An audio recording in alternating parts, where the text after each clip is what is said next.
it, JR, go.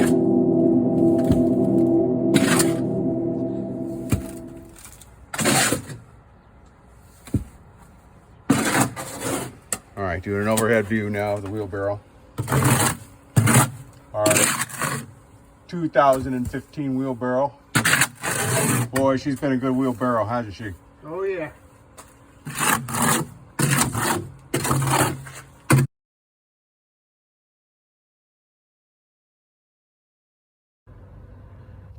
Hang on a second, let me see where we are. We've got a little water on the wall because it's hot. And if we try to do this without water, it'll be ready to float before I even do this little 6-foot piece right here. Which isn't a horrible thing. I could do 2 feet and then float it and then move on, but it doesn't help to give it a shot of water anyway to help it cure. And we've been doing that all morning since we've been here. We've been here for a couple of hours. This is the first wall that we've attempted to do. We have this wall and the one around the corner, then we'll be done with this ADU. We already have the other 50% done on the other side that we did yesterday. So we've got our brown coat cement here, which consists of 1 bag of, it's actually Riverside plastic cement with 25 shovels, 25 number 2 shovels of plaster sand. And I'm gonna grab my hawk and trowel. And it's really tight here on this job. We've only got, right here we've got about maybe 4 feet. Here we've got 3.5 feet to work with. Over here around the corner it's even tighter. But we're gonna get it done for them. That's what we do. So anyway, now back to the basics. You guys should all know the basics right now by now. Look at how low this mud board is. It's just killer on my back. So it's just, I'm just coming over one more half the distance. Coming over half the distance of one of these strokes. Coming up here. And you're probably already saying, you're going backwards. Yeah, I am. I'm going backwards. It's easier for me to plaster from right to left than from left to right. I know a lot of you guys out there were taught to go from left to right, and yeah, there's nothing wrong with that. For me, it's just natural to go from right to left. It's probably harder on my body too. That's probably why I don't sleep well at night.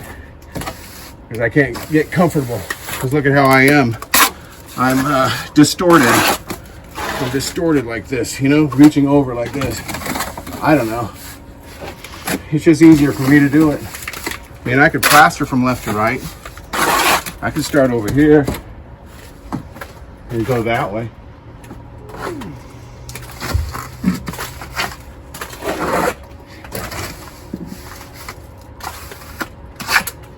It might look more unproportional than it really is because I'm in a corner over here on a plank that has to be, the plank is only 6 inches away from the wall on this ladder. So it's actually better than trying to bring a 4-footer right there because it's so narrow at space.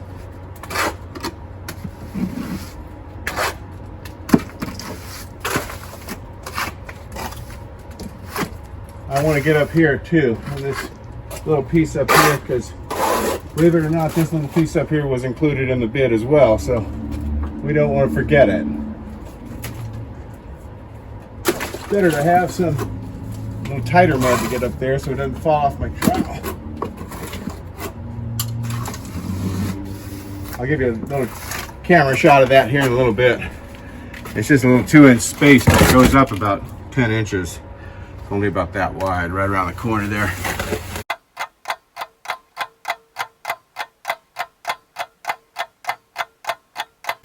A lot of guys don't even bother with it, they just put the finish in it. So I like to kind of include that in the base coat.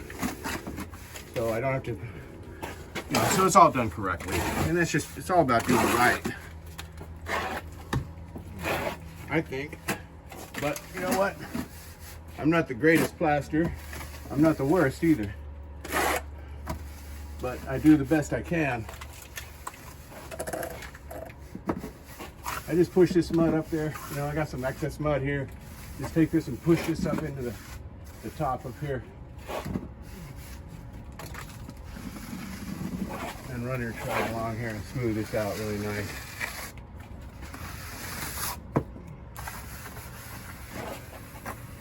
then just come down and feather that on down.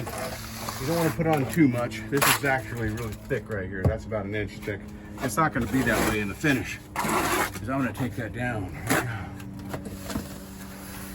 I'm going to smooth that out right now and use that mud to bring it down.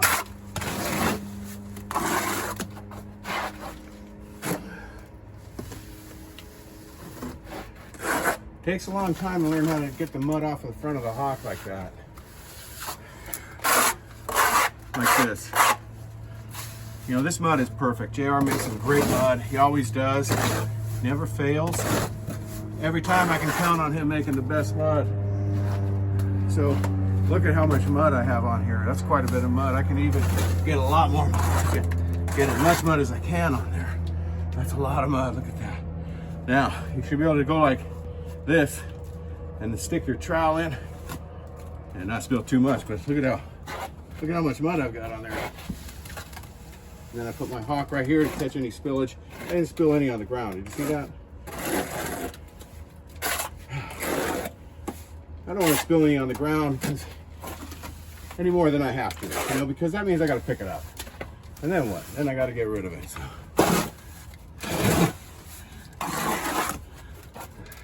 Plus it costs money. And with prices going up because of the pandemic, a lot of people aren't making things. You probably realize that. A lot of people aren't making as many things as they used to. Lumber has gone up quite a bit. I was at the store the other day. It was $103 for a sheet of marine grade plywood at Home Depot.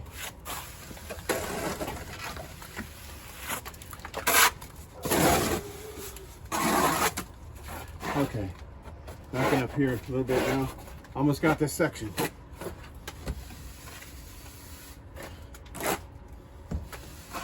Starting to get really dry here. I could probably use a shot of water, but that's okay. That's okay. That just means it's going to be ready to float sooner. And I only have 2 more hawkfuls to put on, then I'm done with this piece.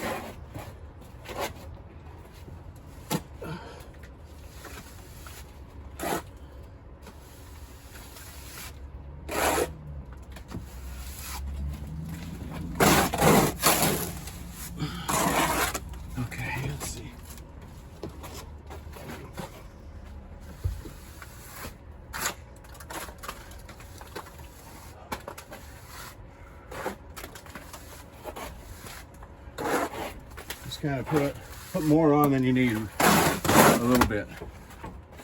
Take our darby, put a little water on it, put a little water on the back, prevent it from building up back there. Any mud gets back there. Okay, so you start from one of your screeds when you're darbying this. We got a screed right here.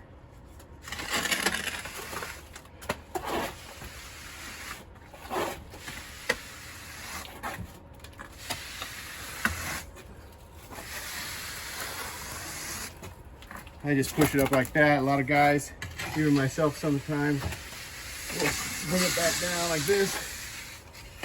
Come up here. Okay.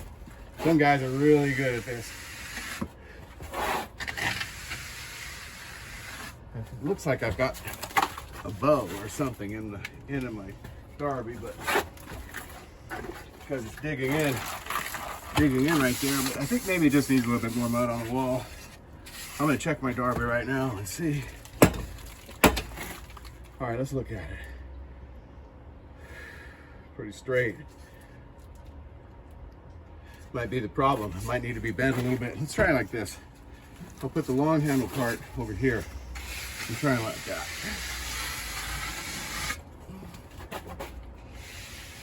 Yeah, so what it is I'm low here. I could put the rod on there like that. It's just a little bit low, and that's what's causing this line. But we can fake it like that.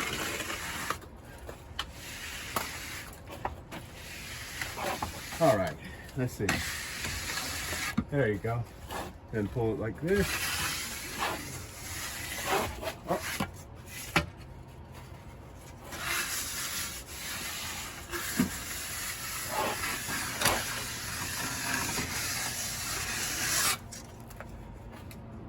Okay, that's where it's low. I'll put a little bit of mud in there just for grins and giggles, just to show you how it's supposed to be done. Could probably be floated in the end, but this is the way it should be done. Fill in that void. The wall isn't going like this in the end because there's not a big hole there.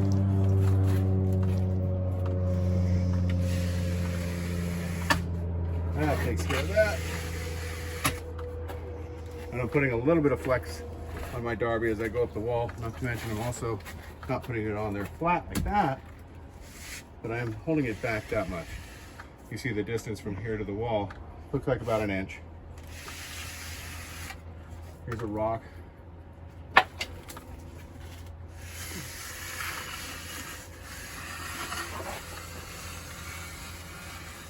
And that's that. Okay, so you got a little bit of stuff here. Knock that down. All right, so now we're gonna drop back and probably check this out and float it out as good as we can, and then drop down and do the bottom. Yeah, do it again.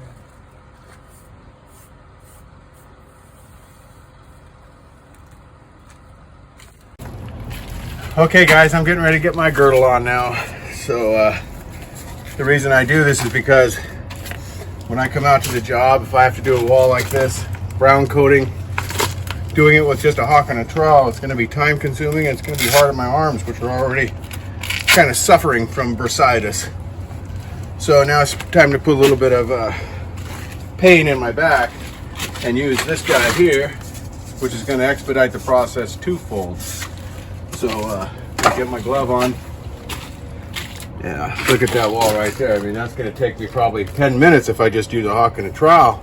I might be able to do it in 5 minutes if I had the mud coming, but we know that's not going to happen, especially with the guy who's bringing me mud going to filming. So I'm going to burn up this mud here. It's probably going to get me maybe to here.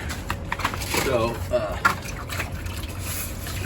you know, a lot of times you see us guys out here in the field wearing braces and special boots, knee pads, prosthetics. You know, 'cause this is a very physical trade, but it's a labor of love as well. So again, this is just like a giant trowel. Okay, it's almost as big as Kirk's trowel. No. So I'm just going another halfway. I've got the mud on here, so I'm going to go halfway, half the distance with a full cheater full of mud.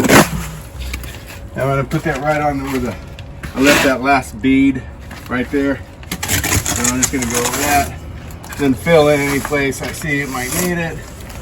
We use this like a darby now. Now I'm going to use it like a darby. Boom. Lay it on its edge a little bit more and flatten it out. Fill in any low spots I can see. Kind of feel the wall. Feel the wall. That's how you do it with the darby. You have to feel it.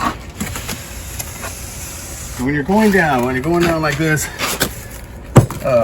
now I've had a couple of hernias from doing this. I tell you, this is a very physical trade. So I've learned that if you're going to be doing this, using this cheater, you go down like this. Don't bend down like that, like they do in the gym. You'll see them sometimes. They're strengthening their back by picking up a big, maybe 45, 50 pounds, you know, all the way down. I can't do that. When I look and I see those guys doing that, I just think about a trip to the chiropractor. So I try to stay away from doing any kind of those exercises, which might increase the strength in your back, sure, but it just looks like it's gonna hurt the back more than help it. So when you're going down low right here, bring your knees in together and give your back support like this.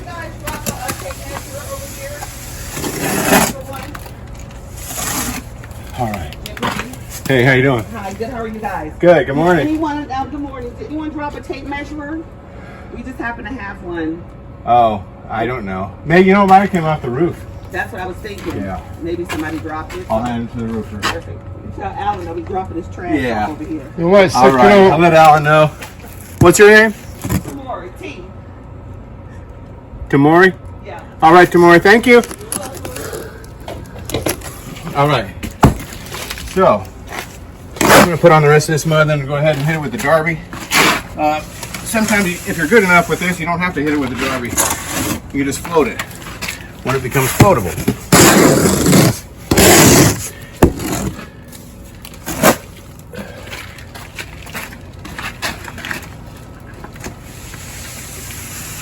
All right, one more.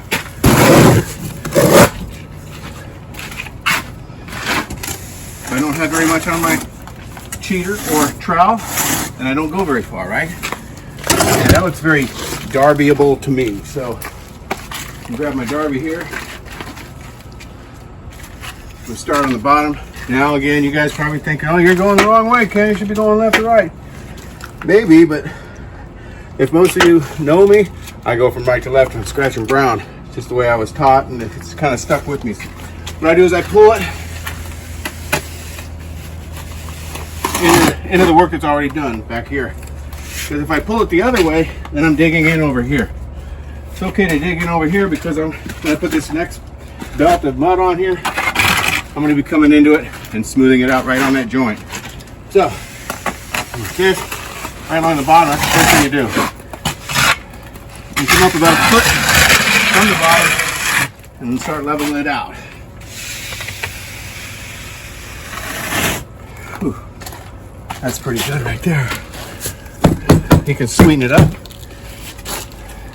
You can come all the way down to the bottom now. Feel the wall.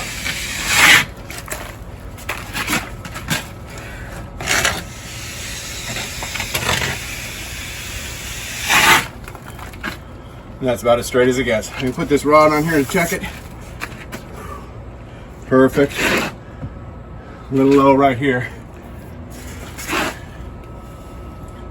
A little high right in here. But I'll have to wait for that to take up a little bit, then I can knock it down. I can scrape it down. All right, JR is gonna go get me more mud, and maybe we'll do another video later.